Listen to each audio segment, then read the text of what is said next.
নমস্কার বন্ধুরা, সুন্দরবন ভিলেজ ফুডে আবারও আপনাদের অনেক অনেক স্বাগত। আজকের একটা নতুন পর্ব নিয়ে চলে এসেছি। আজকের খুব সহজ ও অল্প পদ্ধতিতে বানিয়ে দেখাবো ছোলার ডালের নাড়ু। তা আপনারা সম্পূর্ণ ভিডিওটা দেখুন, আশা করি খুব ভালো লাগবে। এই রেসিপির জন্য আমি যে উপকরণগুলো ব্যবহার করেছি, এখানে আমি 300 গ্রাম ছোলা নিয়ে নিয়েছি। এই ছোলাগুলো আমি 5 ঘন্টা ভিজিয়ে রেখেছিলাম। এভাবে নরম হয়ে গেছে ছোলাগুলো। এই ছোলাগুলো ভালো করে শিলনোড়াতে বেটে নেব।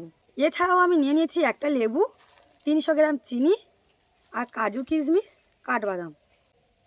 এই সমস্ত উপকরণগুলি দিয়ে আজকের এই রেসিপিটা আমি করব।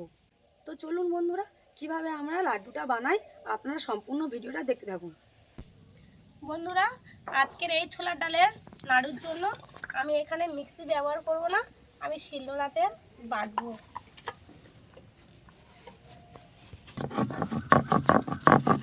আর ডালটা এখানে একদম পেস্ট করব না, একটু হালকা ছিপড়ে থাকবে।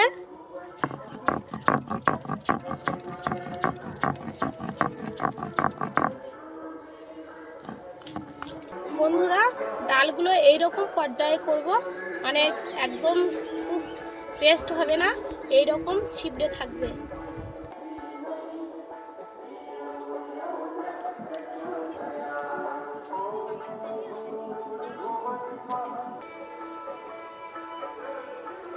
আপনারা যখন ডালটা বাটবেন একদম জল ব্যবহার করবে না। আমি এখানে একদম জল ব্যবহার করিনি। আর কতটা সুন্দর হয়েছে! আর যেহেতু আমরা 3-4 ঘন্টা ভিজিয়ে রেখেছিলাম, আর তার জন্য ডালটাও ভিজে গেছে। আর শিলনোড়াতে খুব সুন্দর একটা টাইট টাইট ভাব এসছে। বন্ধুরা, ছোটো মা এদিকে শিলনোড়াতে বেটে নিচ্ছে, আর আমি এদিকে এই যে নাড়ুর শেপগুলো দিয়ে নেব।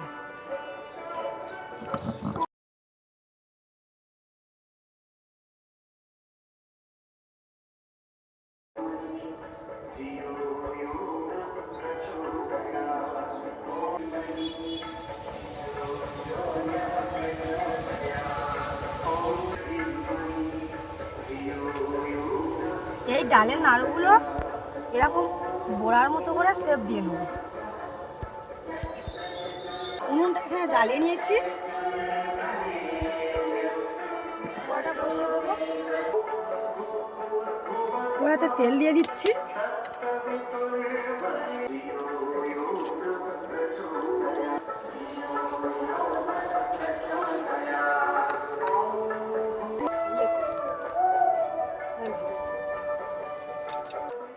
বন্ধুরা, আমাদের ছোলার ডালের লাড্ডু শেপগুলো হয়ে গেছে।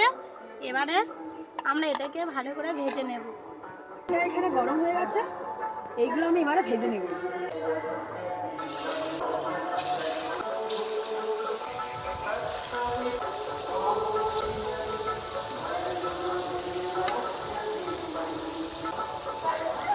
আমরা এই ভাজাগুলো বেশি লাল লাল করবো না, একটু হালকা করেই ভেজে নেব। এবার এগুলো তুলে নেব।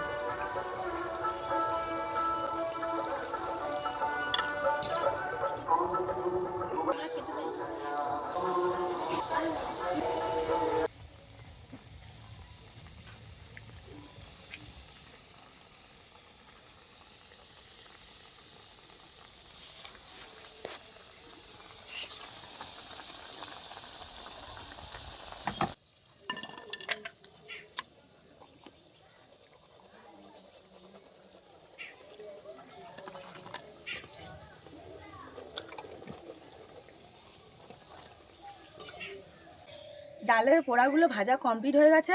এবার আমি একটা চিনির ক্যারামেল তৈরি করে নেব। চিনির ক্যারামেলের জন্য আমি এখানে 1 বাটি চিনি দিয়েছি,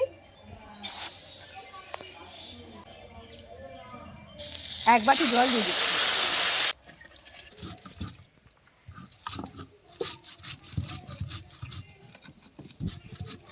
দেখতে পাচ্ছেন বন্ধুরা, বড়াগুলো ভাজার পরে শক্ত হয়ে গেছে, কিন্তু এরকম থাকলে তো আমাদের লাড্ডুগুলো তৈরি করা যাবে না। তার জন্য আমরা শিলনোড়াতে এইভাবে বেটে নিচ্ছি, এইরকম ঝুড়ো ঝুড়ো করে নেব। আমি এখানে শিলনোড়াতে বেটে নিচ্ছি, আর আপনারা চাইলে মিক্সিতে বেটে নিতে পারেন। চিনির রসটা এখানে ফুটে উঠেছে, আমি এর মধ্যে দিয়ে দেবো লেবুর রস, এছাড়াও দিয়ে দেবো কিছুটা এলাচ। এলাচটা আমি এভাবে থেতে নিয়েছি, এটা দিচ্ছি একটা সুন্দর সেন্ট হওয়ার জন্য।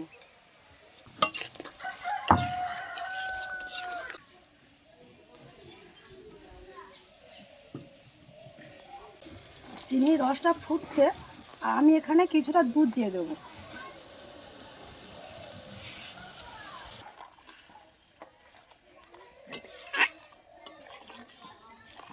দুধ খাবি?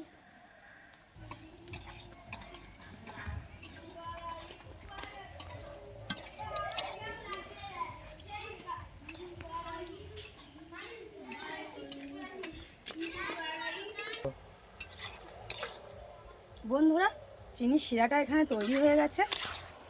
চিনির শিরা থেকে ভালোভাবে চিড় এসে গেছে। এবার আমি এর মধ্যে ডালটা দিয়ে দেবো।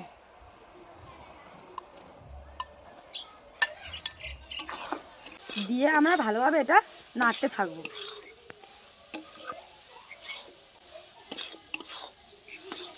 আমি এর মধ্যে কোনো রকম রং ব্যবহার করিনি। রং না ব্যবহার করেও বন্ধুরা দেখুন কত সুন্দর একটা কালার এসেছে। যখন একটু এরকম শুকনো টাইপের হয়ে যাবে, এর মধ্যে আমি দিয়ে দেবো একটু ঘি।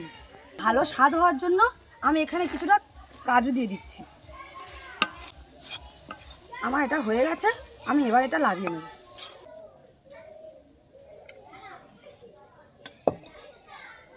হালকা গরম অবস্থাতে নাড়ুগুলো আমরা তৈরি করে নেব।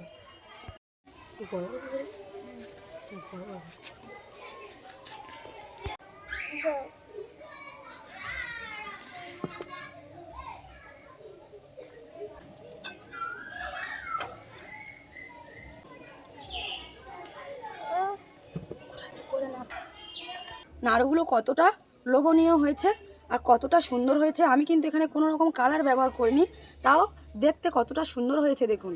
আপনারা এভাবে নাড়ু বানিয়ে খেয়ে দেখবেন, খেতে দারুণ লাগবে। দেখুন বন্ধুরা, নাড়ুটা কত নরম হয়েছে আর সুন্দর হয়েছে, মুখে দিলেই গলে যাবে। বন্ধুরা, পূজা মানে তো মিষ্টি মুখ, আর এই মিষ্টি মুখের জন্য আপনাদের সামনে আজ শেয়ার করলাম ছোলার ডালের নাড়ু। আপনারা অবশ্যই বাড়িতে একবার হলে বানিয়ে দেখবেন, আশা করি খুব ভালো লাগবে। বন্ধুরা, যদি এই রেসিপিটি ভালো লেগে থাকে অবশ্যই ভিডিওটি লাইক করুন আর বন্ধু বান্ধবের কাছে অনেক অনেক শেয়ার করে দেবেন। আপনি যদি আমার চ্যানেলে একজন নতুন বন্ধু হতে চান তাহলে চ্যানেলটিকে অবশ্যই সাবস্ক্রাইব করবেন। দেখা হচ্ছে আগামী পর্বে কোনো এক নতুন রেসিপি নিয়ে। আপনারা ভালো থাকবেন, সুস্থ